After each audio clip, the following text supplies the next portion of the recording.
नमस्ते बच्चों, कक्षा 9 विषय गणित और प्रश्नावली 14वीं अपने शुरू करनी है सांख्यिकी। तो देखो 14.1 के जो क्वेश्चन है क्या दे रखा है। पहला क्वेश्चन कि उन आंकड़ों के 5 उदाहरण दीजिए जिन्हें आप दैनिक जीवन से एकत्रित कर सकते हैं।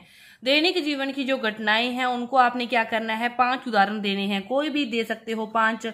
जैसे 1 नंबर पर अपने कह सकते हैं कि अपनी कक्षा के विद्यार्थियों का ऊंचाई, चाहे वजन चाहे कुछ भी, कि अपनी कक्षा के विद्यार्थियों का वजन चाहे ऊंचाई, कोई भी आंकड़े ही है ना, दोनों ही आप लिख सकते हो। ऊंचाई तो ऊंचाई पहला उदाहरण, दैनिक जीवन का उदाहरण ही है। दूसरा उदाहरण अपने कोई भी लिख सकते हैं कि अपने स्कूल के गार्डन के या अपने घर के आसपास के जो पौधे हैं, घर के आसपास के पौधों की जो लंबाई है, ऊंचाई है, वो आसपास के पौधों की लंबाई कह दो चाहे ऊंचाई कह दो। मतलब बहुत सारे उदाहरण है अपने घर के। इसकी जगह आप अपने घर के भी सदस्य ले सकते हो। इसके बाद आप तापमान का ले सकते हो। जैसे रोज का जो तापमान है तो 1 महीने के तापमान का आंकड़े, 1 महीने के अधिकतम व न्यूनतम तापमान के आंकड़े, ठीक है। और 5 उदाहरण देने हैं, 2 रह गए, कोई भी लिख सकते हो। कुछ भी पिछले महीने में वर्षा, या पिछले 1 साल में वर्षा, 1 वर्ष में वर्षा जो कितनी हुई है, 1 वर्ष में, 1 साल में, 1 वर्ष में वर्षा के आंकड़े। इसके बाद और एक कुछ और लिख दो। जैसे अपने रोज जो टीवी देखते हैं उसमें जो समय लगता है प्रतिदिन, टीवी में बताया गया समय, लगाया गया समय भी, अपने रोज कितना टाइम टीवी देखते हैं। तो ये सारे क्या है, अपने डेली जीवन के आंकड़े हैं। इसके बाद देखो क्वेश्चन 2 क्या कहता है कि ऊपर जो भी आपने आंकड़े दिए हैं उनमें प्राथमिक आंकड़े या गौण आंकड़ों में वर्गीकृत करें।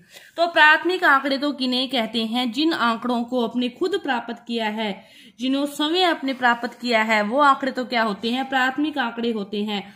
लेकिन गौण आंकड़े क्या कहते हैं, जिन्हें अपने किन्हीं और जगह से प्राप्त किया है। मतलब कहीं छपे हुए थे, वहां से अपने खुद उनको ले लिया, सीधा ही, अपने को कोई भी मेहनत नहीं करनी पड़ी। पकी पकाई खिचड़ी वाली बात होती है गौण आंकड़े। तो प्राथमिक आंकड़े जिन्हें अपने खुद अन्वेषण किया है। तब देखो कि अपनी कक्षा के जो विद्यार्थी हैं उनकी जो लंबाई है, अपने ऊंचाई है, अपने क्या ली है, खुद ली है। तो ये कौन से आंकड़े होंगे, ये होंगे प्राथमिक आंकड़े। ये कौन से आंकड़े होंगे, प्राथमिक आंकड़े। इसी तरह अपने घर के आसपास पौधों की लंबाई है, कहीं लिखी हुई नहीं लिखी, ये भी हमने क्या की है, खुद इसका अन्वेषण किया है। तो ये कौन से आंकड़े होंगे, प्राथमिक आंकड़े। 1 महीने का तापमान अपने कहां से लेंगे, न्यूज़पेपर से या किसी चैनल से लेंगे। तो पहले वहां पर वो आया है अपने लिए, वो कौन से आंकड़े होंगे, द्वितीयक आंकड़े होंगे, या फिर कौन से आंकड़े, गौण आंकड़े। 1 वर्ष में वर्षा के जो आंकड़े हैं तो ये भी फिर कौन से हैं, अपने किसी स्थान से, किसी न्यूज़पेपर से लेंगे, खुद तो नहीं अपने इनको बना सकते। तो ये भी कौन से आंकड़े हैं, ये भी द्वितीयक आंकड़े हैं। कौन से आंकड़े हैं, द्वितीयक आंकड़े। और टीवी में समय अपने खुद पता है कि अपने आज 5 घंटे लगाए, कल 4 लगाए, परसों 7 लगाए, 6 लगाए। तो ये समय अपने कहीं छपा हुआ लिया है क्या, नहीं, ये समय हमारा खुद का समय है, हमने बिताया है, हमने लगाया है टीवी देखने पर। तो ये फिर कौन से आंकड़े हुए, ये भी कौन से आंकड़े हुए, प्राथमिक आंकड़े हुए। तो ये सारी अपनी जो 14.1 प्रश्नावली थी पूरी हुई। 14.2 के जो अपने अगली वीडियो में करेंगे। धन्यवाद।